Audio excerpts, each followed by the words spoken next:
ഇങ്ങനെയാണ് ഞാൻ പറഞ്ഞ ഈ പഴയ പണ്ഡിതന്മാരുണ്ടാക്കിയ ദുസ്വാധീനം, അവരുടെ മഹത്വങ്ങൾ അംഗീകരിച്ചുകൊണ്ട് തന്നെ ഈ ദുസ്വാധീനം സി വിയുടെ കയ്യിലുമുണ്ട്. സി വി സ്കോട്ട് വായിച്ച് വഷളായിപ്പോയി, ഐവാനോയുടെ മട്ടിലാണ് മാർത്താണ്ഡവർമ്മ ഉണ്ടാക്കിയത് എന്നൊക്കെ എഴുതി വെച്ചത്. ഇവർ ഈ പലരും ശരിക്കും സ്കോട്ടിനെ വായിച്ചില്ല. ഐവാനോയുടെ സാദൃശ്യമൊക്കെ ഉണ്ട്, വാട്ടർ സ്കോട്ടിനെ വായിക്കാതാണ് ഇതൊക്കെ പറയുന്നത്. വാട്ടർ സ്കോട്ടിനെ വായിച്ചു നോക്കിയാൽ സി വി രാമപിള്ളയും വാട്ടർ സ്കോട്ടും തമ്മിലൊരു സാമ്യമില്ല. സി വി രാമപിള്ള വളരെ ഉയരത്തിലാണ് നിൽക്കുന്നത് എന്നുള്ളത് മനസ്സിലാകും.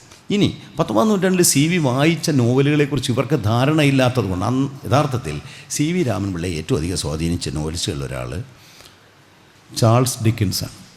ചാൾസ് ഡിക്കൻസിൻ്റെ ദാരിദ്ര്യം, ഫാക്ടറി, പാവപ്പെട്ടവൻ്റെ ജീവിതം, കുടുംബ പ്രശ്നങ്ങളൊക്കെയാണ് ചാൾസ് ഡിക്കൻസ് എഴുതിയത്. ഏറ്റവും പരിചിതമായ ഡിക്കൻസിൻ്റെ കൃതികൾ നിങ്ങൾക്ക് എല്ലാവർക്കും അറിയാം. അദ്ദേഹത്തിൻ്റെ ഒലിവർ ട്വിസ്റ്റും ക്രിസ്മസ് കാരളുമാണ് ഏറ്റവും ആളുകൾക്ക് അറിയാവുന്നത്. ഇതൊന്നും അല്ലാത്ത ടെയിൽ ഓഫ് ടു സിറ്റീസ് പോലുള്ള, ബ്ലേക്ക് ഹൗസ് പോലുള്ള, ഡ്രിൻ ട്രൂഡ് പോലുള്ള അതിഗംഭീരങ്ങളായ നോവലുകൾ അദ്ദേഹം, ഗ്രേറ്റ് എക്സ്പെക്റ്റേഷൻസ് ഒരുപക്ഷെ ഏറ്റവും മഹത്തായ നോവൽ അതായിരിക്കണം. ഈ നോവലുകൾ മുഴുവൻ നോക്കുമ്പോൾ ഇതിനകത്ത് മുഴുവൻ നമ്മൾ കാണുന്നത് സി വി അതൊന്നും എടുത്തില്ല. അത് ചരിത്ര നോവലുകൾക്കോ അദ്ദേഹത്തിൻ്റെ പശ്ചാത്തലത്തിന് ഇതൊന്നും വഴങ്ങില്ല. പക്ഷേ ഡോപ്പിൾ ഗാംഗർ എന്ന് പറഞ്ഞ ആശയം ഡിക്കൻസ് മുഴുവൻ നോക്കുമ്പോൾ ഇരട്ടകളുടെ ഒരു കളിയാണ്. 19-ാം നൂറ്റാണ്ടിലെ സാഹിത്യം മുഴുവൻ ഇരട്ടകളുണ്ട്, യൂറോപ്യൻ സാഹിത്യത്തിന് മുഴുവനുണ്ട്, ഗൈറ്റയുടെ മുഴുവൻ ഇരട്ടകളുണ്ട്. ഈ ജർമ്മൻ കൃതികളിലെയൊക്കെ ഇരട്ടകൾ സി വി വായിച്ചിരിക്കാൻ വഴിയില്ല. 19-ാം നൂറ്റാണ്ടിലെ യൂറോപ്യൻ ലിറ്ററേച്ചറിലെ ഏറ്റവും വലിയ മെറ്റഫറുകളിലൊന്നായിരുന്നു ഒരു സാഹിത്യതന്ത്രം, ഒരു കലാതന്ത്രമായിട്ടാണ് ഇരട്ടകൾ ആവിഷ്കരിക്കപ്പെട്ടത്. ഇതൊന്നും സി വി എടുത്തില്ല. ഡിക്കൻസിൻ്റെ ഉള്ള ഈ പരിചയം സി വിയിൽ പ്രബലം ആണ്. പക്ഷേ ഡിക്കൻസിൻ്റെ കഥയോ പശ്ചാത്തലമോ ഒന്നുമല്ല അദ്ദേഹത്തിൻ്റെ നോവലുകൾ. ഈ ഇരട്ട എന്ന് പറഞ്ഞ സാഹിത്യാശയം, ഡോപ്പിൾ ഗാംഗർ അല്ലെങ്കിൽ ഡബിൾ എന്ന് പറഞ്ഞ ആശയത്തിലൂടെ അദ്ദേഹം ആ യൂറോപ്യൻ സ്വാധീനത്തെ കേരളീയമായ പശ്ചാത്തലത്തിലും ഭാരതീയമായ ദാർശനികധാരയും കൂടെ കൂട്ടിയിണക്കി. നമ്മുടെ സങ്കല്പങ്ങളുടെ സത്വരജസ്തമോ ഗുണങ്ങൾ ആ മോഡലിലാണ് അദ്ദേഹം ഉണ്ടാക്കിയത്. അതൊരു പാശ്ചാത്യമായ ഒരു ഇരട്ട സങ്കല്പത്തിൻ്റെ ഇന്ത്യൻ പതിപ്പല്ല, മറിച്ച് തദ്ദേശീയമായ ചരിത്രത്തിൻ്റെയും തദ്ദേശീയമായ ദാർശനിക അടിത്തറയിലും നിർമ്മിക്കപ്പെട്ട പുതിയൊരാശയമാക്കി സി വി മാറ്റി. അത് അദ്ദേഹത്തിൻ്റെ വലിയ വലിപ്പങ്ങളിലൊന്നും മുമ്പെങ്ങും സി വി പാണ്ഡിത്യമോ സി വി നിരൂപണമോ ചർച്ച ചെയ്തിട്ടില്ലാത്ത ഒരു വിഷയമാണ് ഞാനിപ്പോൾ പറഞ്ഞ ഇരട്ടകളുടെ സ്വാധീനം. ഇത് അവിടെ മാത്രമല്ല, 19-ാം നൂറ്റാണ്ടിലെ ഏറ്റവും വലിയ നോവലിസ്റ്റായ ദസ്തയേവ്സ്കിയിൽ നോക്കിയാൽ മതി. സി വി രാമപിള്ള ദസ്തയേവ്സ്കി വായിച്ചിരിക്കാനുള്ള ഒരു സാധ്യതയുമില്ല. കാരണം ആ കാലത്ത് അത് 1912 ആകുമ്പോഴേ ദസ്തയേവ്സ്കിയുടെ നോവലുകൾ റഷ്യയിൽ നിന്ന് ഇംഗ്ലീഷിൽ ട്രാൻസ്ലേഷനൊക്കെ എത്തിയിട്ടുള്ളൂ. അന്ന് അത് തിരുവനന്തപുരത്ത് എത്തണമെന്നൊന്നും ഇല്ല. അപ്പോഴേക്കും സി വി അദ്ദേഹത്തിൻ്റെ നോവലുകളൊക്കെ എഴുതി അടുത്ത നോവൽ എഴുതാൻ തുടങ്ങി. പിന്നെ അധികകാലം 8 കൊല്ലമേ ഇതിനെ ജീവിച്ചുള്ളൂ ആ വിവർത്തനങ്ങൾ വരുന്ന കാലത്ത്. അപ്പം ദസ്തയേവ്സ്കി വായിച്ചിരിക്കാൻ സാധ്യതയില്ല. പക്ഷേ ഈ ദസ്തയേവ്സ്കിയിലും ഇരട്ടകളുടെ കളിയാണ്. ദസ്തയേവ്സ്കിയുടെ പ്രശസ്തമായ ഒരു നോവലിൻ്റെ പേര് തന്നെ ഡബിൾ എന്നാണ്. അദ്ദേഹത്തിൻ്റെ നോവലുകൾ മുഴുവൻ ഈ ഡിക്കൻസിലുള്ളതുപോലെ ഡബിൾ നമുക്ക് കാണാം. ബ്രജേഷ് കരാമസോവ് വായിച്ചിട്ടുള്ളവർക്കറിയാം, കരാമസോവിന് 4 മക്കളാണ്. 3 സ്വന്തം മക്കളും 1 ഒരു അഭീത സന്താനവും. ഈ 4 പേരും ഡബിൾസാണ്. ഒരാളിൻ്റെ സ്വഭാവത്തിൻ്റെ വേറൊരു വശമായിരിക്കും മറ്റുള്ളവർ കാണുക. അവർ ഡബിൾസാണ്, അവൾ ഡോപ്പിൾ ഗാംഗറുകൾ അല്ല. ഡോപ്പിൾ ഗാംഗറിനെ ഉണ്ട് അദ്ദേഹത്തിൻ്റെ ഡബിൾ എന്ന് പറഞ്ഞ നോവലിൽ. ഗൊലിയാത്കിൻ എന്ന് പറഞ്ഞ ഒരു ക്യാരക്ടർ ഓഫീസിലൊരു സർക്കാർ ഗുമസ്തനാണ്. ഓഫീസിൽ പോയ ആകെ പ്രശ്നമായി, വേറൊരു ഗൊലിയാത്കിൻ വന്ന് നിൽക്കും, ഇയാളെ പോലെ തന്നെ ഇരിക്കും. അങ്ങനെ പതുക്കെ വേറൊരു മറ്റൊരു അപരനായ ഗോലിയാത്കിൻ യഥാർത്ഥ ഗോലിയാത്കിൻ്റെ സ്ഥാനം കീഴ്പ്പെടുത്തുന്നതാണ് അദ്ദേഹത്തിൻ്റെ ഡബിൾ എന്ന് പറഞ്ഞ നോവലിൽ തന്നെ പ്രമേയം. ഇത് വേറൊരു രൂപത്തിൽ നിങ്ങൾ കാണും. കാഫ്കയുടെ മെറ്റമോർഫോസിസ് വായിച്ചിട്ടുള്ള ആളുകൾക്ക് കാഫ്കയുടെ ഗ്രെഗർ സാംസ എന്ന് പറയുന്ന ഇൻഷുറൻസ് ഏജൻറ്റ് ഒരു ദിവസം രാവിലെ ഒരു പ്രാണിയായി, ഒരു ഷഡ്പഥമായി മാറി, ഒരു വണ്ട് പോലത്തെ ഒരു ജീവിയായി മാറിപ്പോയി. അത് ഡബിൾ തന്നെയാണ്, മറ്റേ ഗോലിയാത്കിൻ തന്നെയാണ്. ദസ്തയേവ്സ്കിയുടെ സ്വാധീനത കാഫ്കയിൽ എത്രത്തോളമുണ്ട്. ഡബിൾ എന്ന് പറഞ്ഞാൽ ഡോപ്പിൾ ഗാംഗർ എന്ന് പറഞ്ഞ ആശയം എന്ന് നമുക്ക് കാഫ്കയിലും ദസ്തയേവ്സ്കിയിലും ചാൾസ് ഡിക്കിൻസിലുമൊക്കെ കാണാം. ഈ 19-ാം നൂറ്റാണ്ടിലെ ഈ സാഹിത്യ പാരമ്പര്യം സി വി രാമൻപിള്ളയും സ്വാധീനിച്ചത് നമ്മൾ ഈ 3 നോവലുകളിൽ നമുക്ക് കാണാം. ഞാൻ സി വിയുടെ നോവലുകളിലെ ഏറ്റവും പ്രധാനപ്പെട്ട ഒരു അംശം ഞാൻ ചൂണ്ടിക്കാണിച്ചത് സി വി സ്കോളർഷിപ്പ് ഇതുവരെയും നമ്മൾ മുമ്പിൽ പറയാത്ത കാര്യമാണ്. അതുകൊണ്ട് മറുവശങ്ങൾ എന്ന് പറഞ്ഞാൽ സി വി രാമൻപിള്ള നമ്മുടെ ഏറ്റവും വലിയ നോവലിസ്റ്റായിരിക്കുന്നതിൻ്റെ 3-4 കാരണങ്ങൾ മാത്രം ഞാൻ പറയാം. അതൊന്ന്, സി വി അതുവരെയും നമുക്ക് നോവൽ തന്നെ ഉണ്ടായിരുന്നില്ല. ചന്തുമേനോൻ മാത്രമാണ് നമുക്കുണ്ടായിരുന്ന ഒരു മാതൃക. അദ്ദേഹമാകട്ടെ സാമൂഹ്യ ജീവിതത്തിനാണ് പ്രാധാന്യം കൊടുത്തത്, കുടുംബജീവിതത്തിനാണ്. ഫാമിലിയും രാഷ്ട്രീയം അതിലൊക്കെയാണ് അദ്ദേഹം. വ്യക്തിബന്ധങ്ങൾ മിഡിൽ ക്ലാസ് സൊസൈറ്റിയിലാണ്. അതേസമയം ജന്മിയുടെയും രാജാവിൻ്റെയും കുടുംബങ്ങളുടെയും ലോകവും ചരിത്രത്തിൻ്റെ ലോകവും പ്രമേയമാക്കുകയും ദാർശനികത നോവലിലെ ഒരു പ്രമേയധാരയാക്കി മാറ്റുകയും ചെയ്തു സി വി. അങ്ങനെ ഈ 2 മഹാപുരുഷന്മാരായ ആദ്യ നോവലിസ്റ്റുകൾ രണ്ട് ധാരകൾ ഒരേ സമയം രണ്ട് പാതകൾ വെട്ടിത്തുറന്നു. ആ രണ്ട് പാതകളും അന്നു തൊട്ടിന്നോളവും ജനനിബിഡമായി സുശക്തമായി മലയാളത്തിൽ വീതി കൂടി വർദ്ധിച്ച് വന്നുകൊണ്ടേ ഇരിക്കുന്നു. പരസ്പരം കൂട്ടിമുട്ടാറുണ്ടെന്നേ ഉള്ളൂ. അപ്പോൾ ദാർശനിക ഗൗരവമുള്ള നോവലിസ്റ്റുകൾ പിന്നീട് CV-യുടെ പാതയിൽ സഞ്ചരിച്ചവരുണ്ട്. സാമൂഹികവും കുടുംബപരവുമായ കഥകൾ എഴുതി വന്ന നോവലിസ്റ്റുകളുമുണ്ട്. ഇത് രണ്ടും പലപ്പോഴും കൂട്ടിമുട്ടുന്ന നോവലിസ്റ്റുകളെയും നമുക്ക് മലയാളത്തിലാണ്. അവരുടെ രണ്ടുപേരുടെയും പൈതൃകം പിൽക്കാല നോവലിസ്റ്റുകളിലെല്ലാം ഉണ്ട് ഇപ്പോഴും. രണ്ടാമത് CV ഉപയോഗിച്ച ഭാഷ, അത് പ്രസിദ്ധമായ പുസ്തകത്തിൻ്റെ പേര് കൃഷ്ണപിള്ളയുടെ പ്രതിപാത്രം ഭാഷണഭേദം. ഓരോ കഥാപാത്രം ഓരോ ഭാഷയിൽ സംസാരിക്കുന്നു.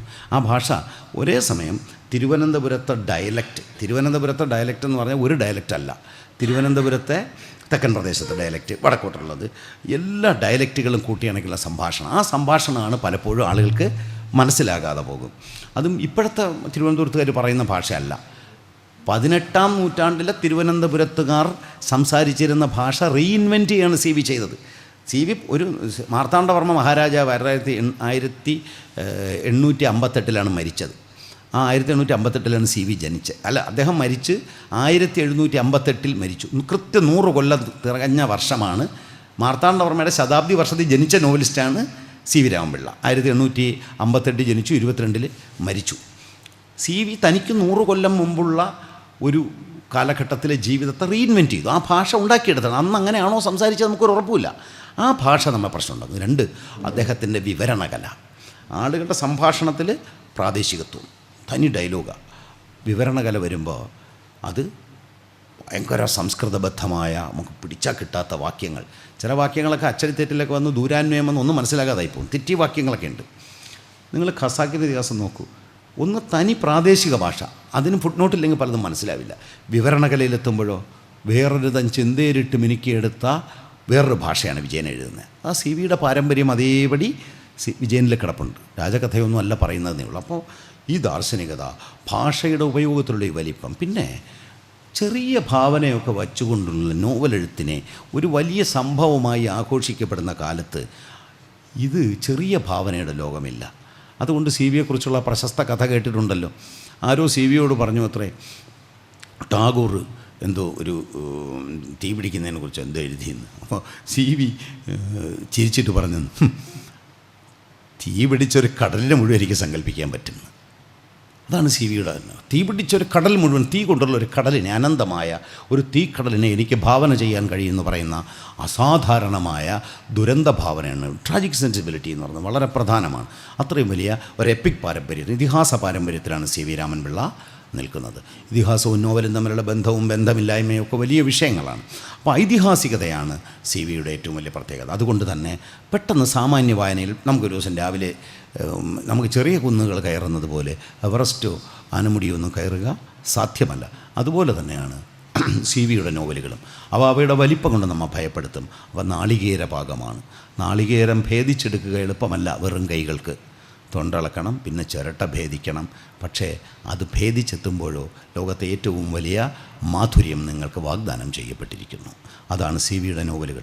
ഈ കടുംപാറ പോലുള്ള ഈ ഭാഷയും ഇതിലതിദുർഗമങ്ങളായ ലോകവും എല്ലാം കടന്നു ചെത്തുമ്പോൾ ആദിഗാംഭീര്യത്തിൻ്റെയും സാരസ്വതമായ സവിശേഷതകൾ മുഴുവൻ നൃത്തം ചെയ്യുന്ന അപാരമായ ദാർശനികതയും അപാരമായ ലോകവീക്ഷണവും രാഷ്ട്രീയവുമുള്ള ഒരു ലോകം വായനക്കാരനെ കാത്തിരിക്കുന്നു. ഇത് മുഴുവൻ ഉണ്ടായതിൻ്റെ പശ്ചാത്തലം രാജഭരണവും വിദേശികളുടെ ആക്രമണവും. അതാണല്ലോ ഈ നോവലുകളിലെ സാരാംശം. വിദേശികളുടെ ആക്രമണത്തിനെതിരെ സ്വന്തം ദേശത്തെ സംരക്ഷിക്കുന്നതിന് വേണ്ടിയുള്ള രക്തസാക്ഷികളാകുന്ന മനുഷ്യർ, എല്ലാ ശത്രുക്കളെയും നേരിടുക. ഇത് മുഴുവൻ അദ്ദേഹം എഴുതിയത് ഒരു വിദേശ ശക്തിയായ ബ്രിട്ടീഷുകാർ ഇന്ത്യ ഭരിക്കുകയും അതിനെതിരെയുള്ള സമരങ്ങൾ പതുക്കെ ആരംഭിക്കുകയും ചെയ്യുന്ന കാലത്താണ്.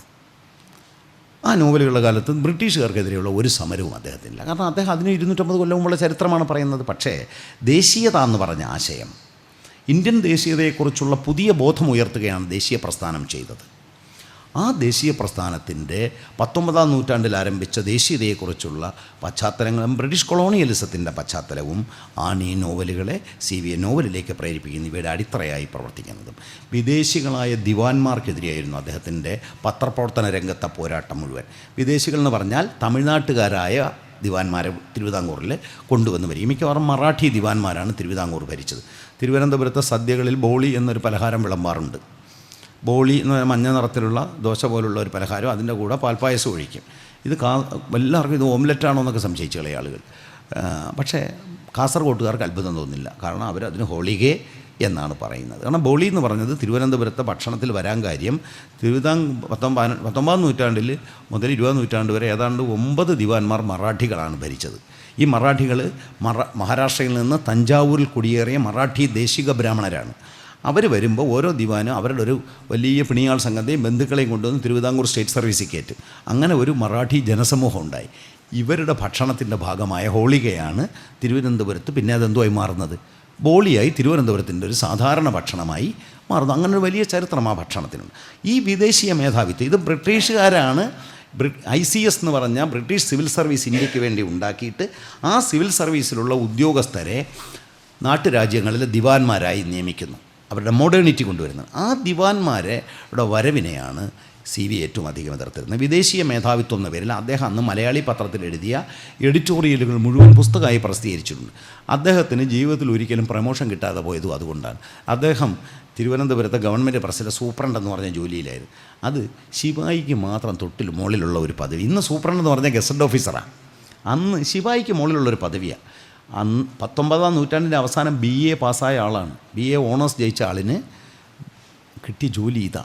അദ്ദേഹത്തിന് ഒരിക്കൽ രാജാവിനെക്കുറിച്ച് നോവലുകൾ എഴുതി, പക്ഷെ ഒരിക്കലും ഒരു പ്രൊമോഷൻ കിട്ടിയില്ല. അത് വിദേശീയ മേധാവിത്വം എന്ന പേരിൽ മലയാളിയിൽ കള്ളപ്പേരിൽ എഴുതിയ എഡിറ്റോറിയലുകളായിരുന്നു. CVയുടെ ജീവിതത്തിൽ ഒരു ധനപരമായ ഒരു പ്രോസ്പെരിറ്റിയും CVക്ക് ഉണ്ടായിരുന്നില്ല. CVയുടെ ആ പടം കണ്ടാൽ അറിയാം, ആ മീശയൊക്കെയുള്ള ഇരിപ്പ് മാത്രമേ ഉള്ളൂ. CV ഒരുപാട് സാമ്പത്തിക പ്രശ്നങ്ങൾ അനുഭവിച്ച ആൾ കൂടിയായിരുന്നു. പക്ഷേ ഞാൻ പറഞ്ഞ അന്നത്തെ പാശ്ചാത്യ ബ്രിട്ടീഷ് കൊളോണിയലിസത്തിൻ്റെ സാഹചര്യമാണ് CVയെ കൊണ്ട് ഈ നോവലുകൾ എഴുതിച്ചത്. അങ്ങനെ CV രാജഭക്തനല്ല, മറിച്ച് ഇന്ത്യയിലെ ബ്രിട്ടീഷ് കൊളോണിയൽ ആധിപത്യത്തിനെതിരെയുള്ള പോരാട്ടത്തിൻ്റെ മറ്റൊരു തരം രൂപമാണ് CVയുടെ നോവലുകളിലുള്ളത്. തുടർന്നുള്ള നമ്മുടെ പഠനങ്ങൾ സർവകലാശാലകളൊക്കെ ഏറ്റെടുത്ത് നടത്തേണ്ടത് ഈ കൊളോണിയൽ പശ്ചാത്തലത്തിൽ എങ്ങനെയാണ് ഈ നോവലുകൾ മലയാള സാഹിത്യത്തിൽ വലിയൊരു പങ്ക് വഹിക്കുകയും നമ്മുടെ ദേശീയതയുടെ നിർമ്മാണത്തിൽ പങ്കുവഹിക്കുകയും ചെയ്യുന്നത് തുടങ്ങിയ പഠന വിഷയങ്ങൾ ഇനിയും CVയെക്കുറിച്ച് നേരത്തെ ഞാൻ ചൂണ്ടിക്കാണിച്ച ഇരട്ടകളുടെ സാന്നിധ്യത്തെക്കുറിച്ചതുപോലുള്ള അനേകം വിഷയങ്ങൾ അവശേഷിപ്പിച്ചുകൊണ്ട് CV സാഹിത്യം നമ്മുടെ മുമ്പിൽ അത്ഭുതാദരങ്ങൾ ഉയർത്തിക്കൊണ്ട് നിലനിൽക്കുന്നു.